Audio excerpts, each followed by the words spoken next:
Olá, sejam muito bem-vindos ao curso técnico para a aplicação da NR, que é a Instrução Normativa em Metro, que especifica os critérios e métodos de avaliação e classificação de eficiência energética de edificações residenciais no âmbito do Programa Brasileiro de Etiquetagem de Edificações, PBE Edifica. Meu nome é Renata Devec, eu sou pesquisadora do CB3E e uma das tutoras desse curso. Bom, pessoal, essa videoaula focará nos anexos D, E e F, que são sobre a geração local de energia renovável, emissões de dióxido de carbono e uso racional de água, da INR, e também nos procedimentos para a classificação de eficiência energética das edificações residenciais, unifamiliares e multifamiliares. Esta aula se divide em 4 partes e nós vamos iniciar com o anexo D, de geração local de energia renovável. Então, para iniciar, é importante a gente pensar que a energia gerada por fontes renováveis é aquela que provém da natureza, mas que se renova de forma natural e dentro de um determinado espaço de tempo, ou seja, é uma fonte que se regenera de forma espontânea. E também ela é conhecida como energia limpa ou energia alternativa. Como exemplo, a gente pode citar a energia hídrica, a energia solar, eólica, geotérmica, cogeração qualificada, proveniente de fontes renováveis. Nas INES, o cálculo do potencial de geração de energia renovável envolve o consumo elétrico e térmico e seus respectivos fatores de conversão em energia primária, além da energia renovável gerada por fontes locais, também com seu respectivo fator de conversão em energia primária. Esse valor resultante dessa equação nós multiplicamos por 100 para que ele seja expresso, então, em um percentual. Os fatores de conversão para energia primária mencionados anteriormente variam de acordo com a fonte da energia empregada.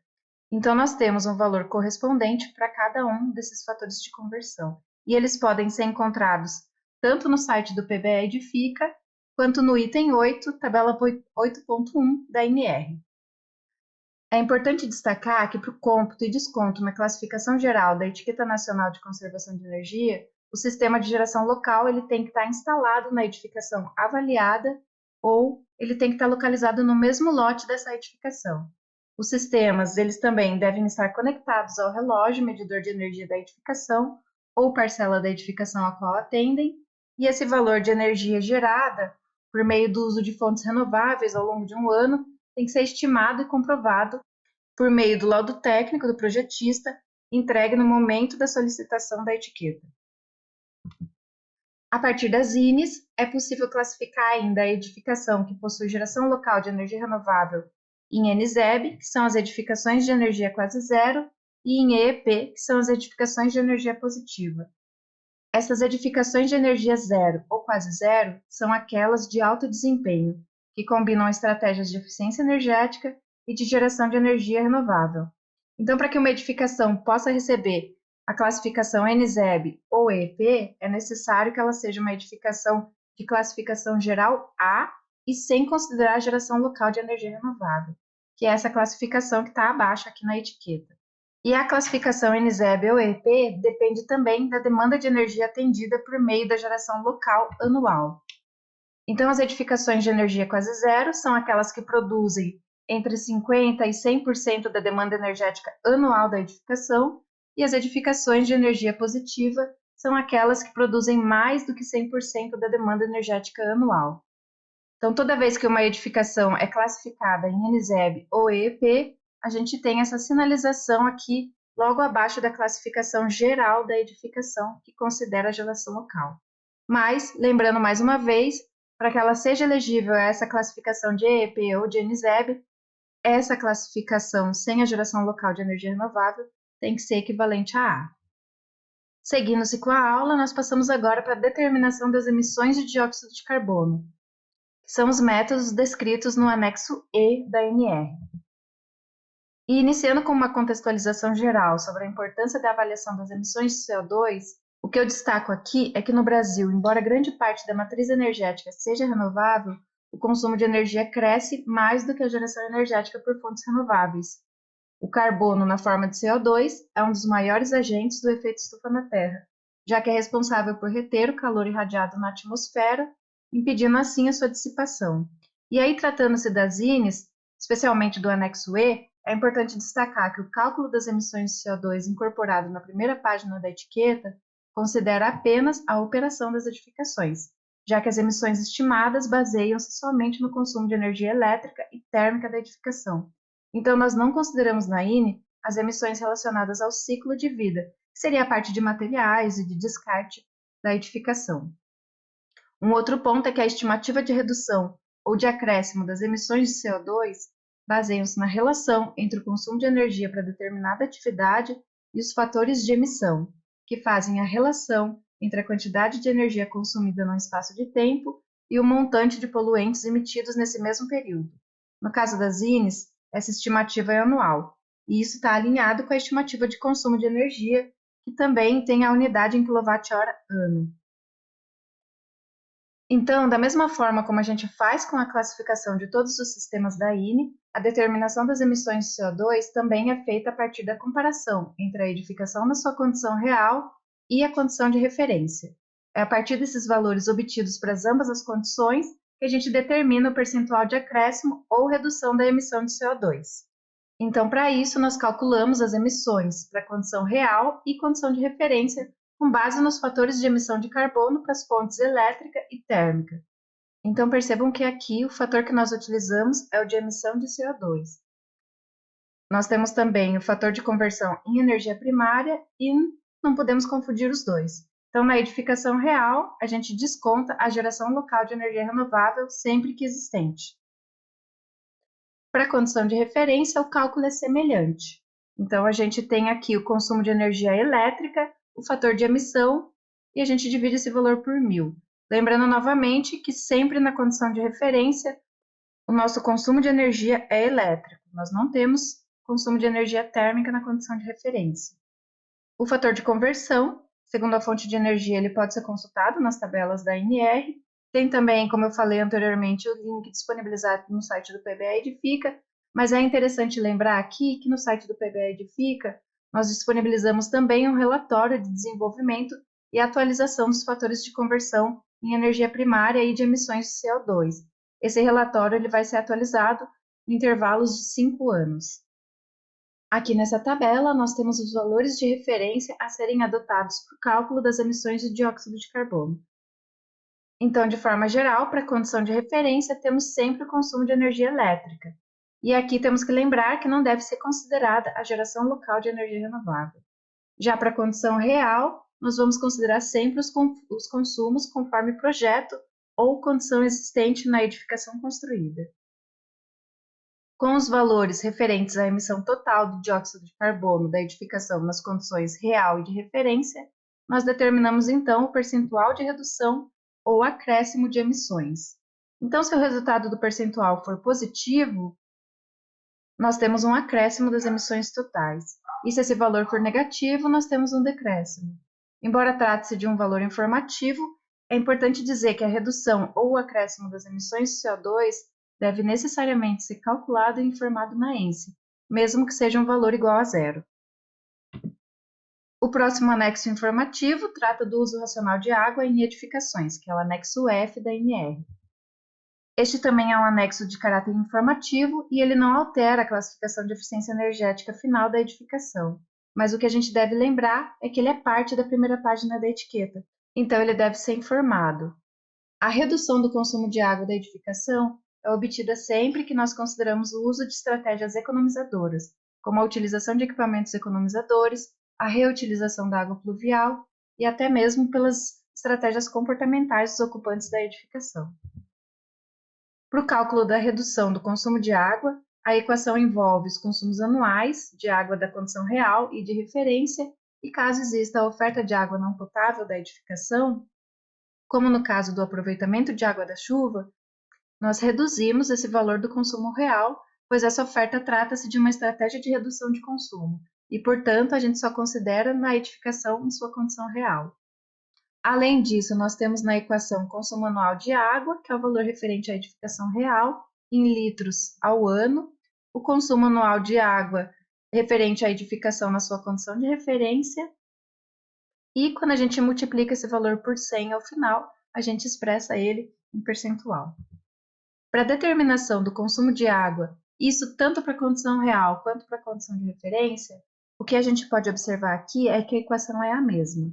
O que vai mudar são as vazões dos equipamentos. Então, nós devemos utilizar os valores de vazão conforme o projeto ou equipamento instalado, a partir das informações técnicas disponibilizadas pelo fabricante, no caso da edificação real, e no caso da condição de referência, a gente utiliza os valores tabelados que estão nos próximos slides. Um outro ponto importante é que, embora o método seja o mesmo para as edificações residenciais e não residenciais, aqui no caso das edificações residenciais, a gente considera 365 dias de ocupação ao ano e o número de habitantes. E esse número de moradores de uma residência, da unidade habitacional, assim como no método do sistema de água quente, nós vamos considerar 2 pessoas por dormitório para cada UH. Dentre os equipamentos que nós temos aqui nessa equação, a gente considera o consumo de água das bacias sanitárias. Então, a gente calcula a partir da vazão da bacia sanitária e o número de usos estimados por dia. Depois, a gente tem as torneiras dos lavatórios, as torneiras dos tanques e as torneiras de cozinha, em que entram a vazão do equipamento, o tempo de utilização e o número de usos diários, conforme os valores tabelados. O padrão de uso é o mesmo, tanto para a condição real quanto para a condição de referência. E depois nós temos também o consumo de água dos chuveiros, que segue a mesma lógica dos demais: a vazão, o tempo de uso e o número de usos diários. Os valores de referência para as equações do consumo de água baseiam-se nas tabelas F.1, F.2 e F.3 da NR. Nesse slide nós temos a tabela F.1, onde estão apresentados os valores de vazão para a condição de referência dos equipamentos. Então, por exemplo, a vazão de referência de uma bacia com caixa de descarga é de 6,8 litros por fluxo e de 102 litros por minuto no caso de uma bacia sanitária com válvula de descarga. E aqui tem um ponto importante, porque nós precisamos lembrar que quando temos bacia com caixa de descarga na edificação, nós vamos utilizar somente o valor da vazão versus a quantidade de usos diários. E quando nós temos uma bacia com caixa de descarga, além da vazão e da quantidade de usos diários, precisamos multiplicar também pelo tempo de uso da bacia sanitária. E na sequência da tabela, nós temos os demais equipamentos, como as torneiras, o chuveiro e suas respectivas vazões. Lembrando mais uma vez que para o cálculo da condição real, os valores de vazão são determinados de acordo com o projeto ou com as especificações técnicas do equipamento. Aqui nesse slide, nós temos a tabela F.2, onde são apresentados os valores referentes à duração de uso dos dispositivos para a condição de referência e condição real, e a duração média considerada para as descargas é de 5 segundos. Esses valores eles baseiam-se na NBR 8160 de 1999 e na versão 4 do LEED de 2015. Então, para cada um dos dispositivos, a gente tem uma duração em minutos. No caso de uma bacia sanitária com válvula de descarga, duração de 0,08. No caso de uma torneira de lavatório, a duração é de 1 minuto. Pia da cozinha de 1 minuto. Torneira de tanque a mesma coisa. E a duração média de um banho de chuveiro de 8 minutos. Depois, a tabela F.3, que traz o número de usos dos dispositivos para condição de referência e condição real. E esse número de usos ele baseia-se nos valores do LEED versão 4 de 2015. Então, a gente tem aqui, para cada um dos dispositivos, o número de usos por pessoa e por dia. Então, a gente tem que resgatar lá quantas pessoas a gente tem na unidade habitacional e depois multiplicar pelo número de usos por pessoa. Para a bacia sanitária, esse valor é 5, torneira de lavatório também 5, pia da cozinha 4, e aí a torneira de tanque e o banho de chuveiro, 1 uso por pessoa, dia.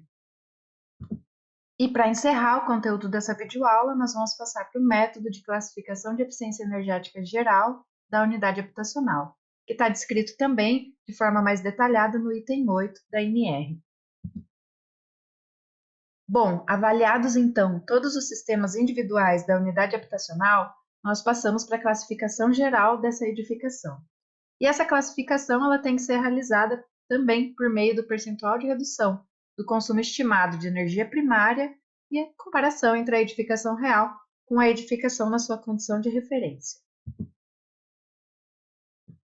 Nesse slide, nós temos a equação para determinação do percentual de redução do consumo de energia primária da unidade habitacional, que é dado pelo consumo anual de energia primária da unidade habitacional na condição de referência, menos o valor do consumo de energia primária da condição real, dividido pela referência, e multiplicado por 100 para expressar esse valor em percentual. E esse consumo de energia primária da unidade habitacional deve ser calculado considerando a geração local de energia renovável sempre que é existente e também sem a geração local de energia renovável. Então, são dois cálculos. Aqui nesse slide, nós temos a determinação do consumo de energia primária da unidade habitacional para a condição real com a geração de energia, que considera, então, a energia elétrica na condição real, multiplicada pelo fator de conversão de energia elétrica em energia primária, soma-se a ele o consumo de energia térmica da edificação na condição real, versus o fator de conversão de energia térmica em energia primária, e aí nós descontamos, sempre que existente, né, a energia gerada por fontes locais de energia renovável, também considerando seu fator de conversão de energia elétrica em energia primária. Então, é importante destacar que todos os consumos em energia secundária têm que ser transformados em energia primária para que eles possam ser somados ao final. E para a determinação do consumo de energia primária da unidade habitacional na condição real, porém sem a geração local de energia renovável, o mesmo procedimento é realizado. Então, é a mesma equação, só sem a gente considerar o desconto relativo à geração local. E para a condição de referência, nós não temos nem o consumo de energia térmica e nem a geração local de energia renovável. Aqui entra somente o consumo de energia elétrica da edificação na sua condição de referência e o fator de conversão de energia elétrica em energia primária. Para definir o consumo total de energia elétrica da unidade habitacional na condição real, nós temos o consumo de energia elétrica para refrigeração da unidade habitacional, também o consumo de energia elétrica para aquecimento da unidade habitacional, depois o consumo do sistema de aquecimento de água proveniente de fontes de energia elétrica da unidade habitacional e o consumo médio estimado de equipamentos, sempre em energia elétrica. E esse consumo médio estimado de energia elétrica dos equipamentos é dado por uma estimativa que considera as geladeiras, televisão, entre outros equipamentos, multiplicado pelo número de habitantes da unidade habitacional. E lembrando sempre que a gente considera 2 pessoas por dormitório na NR. E para determinar o consumo total de energia elétrica da unidade habitacional na condição de referência, nós vamos realizar o mesmo procedimento descrito anteriormente, porém, com todos os consumos da unidade habitacional na sua condição de referência, inclusive de equipamentos, que vai ser o mesmo, né? O consumo de energia elétrica dos equipamentos na condição real e condição de referência é sempre o mesmo. Depois, o consumo de energia térmica, que é exclusivo da edificação na sua condição real. Então, quando nós temos algum sistema de aquecimento de água, como por exemplo, o aquecimento a gás e o aquecimento térmico solar, a gente vai precisar dessa equação aqui. Destacando mais uma vez que as edificações que utilizam fontes de energia térmica voltadas para o atendimento da demanda de água quente vão ter sempre como condição de referência o consumo de energia de fonte elétrica. E por fim, nós determinamos a classificação de eficiência energética da OH. Então, a unidade habitacional ela pode ser classificada de A até E, e essas escalas foram definidas em função do tipo do sistema de aquecimento de água, com ou sem acumulação. Isso acontece porque nós estamos tratando aqui de sistemas com eficiências, funcionamento e consumos que são distintos. Então, por isso que a gente faz essa divisão aí entre os percentuais de redução do sistema sem acumulação e com acumulação. A escala de classificação da UH é apresentada com intervalos estabelecidos a partir do percentual de redução do consumo de energia primária da UH, atrelado também à zona bioclimática da região onde a edificação está implantada. Então, por exemplo, uma edificação, uma unidade habitacional com chuveiro elétrico, que seria um sistema sem acumulação, localizada numa zona bioclimática 5, por exemplo, para que ela fosse classificada como A, a gente teria que ter um percentual de redução superior ou igual a 23%. Para ser classificada como B, esse percentual de redução teria que estar entre o intervalo de 11,5% e 23%, e esse percentual de redução superior ou igual a 11,5%, né? E assim por diante para as classificações C, D e E. É importante lembrar aqui, a condição de referência das edificações residenciais é a classificação C. Então, a gente parte do zero aqui nesse ponto. Então, no caso do nosso exemplo, para que essa unidade habitacional obtivesse a classificação C, a gente teria que ter um percentual de redução superior ou igual a zero e inferior a 11,5%. E no caso de uma classificação D ou E, esse percentual de redução ele é inferior a zero, então seria um valor negativo, né? No caso desse exemplo, se eu tivesse um percentual de redução de menos 1%, menos 2%, a minha classificação seria D, e se esse valor fosse além de menos 11,5%, eu teria a classificação final E. Finalizamos por aqui essa videoaula com o conteúdo teórico referente ao módulo 5 e a gente se vê no próximo módulo.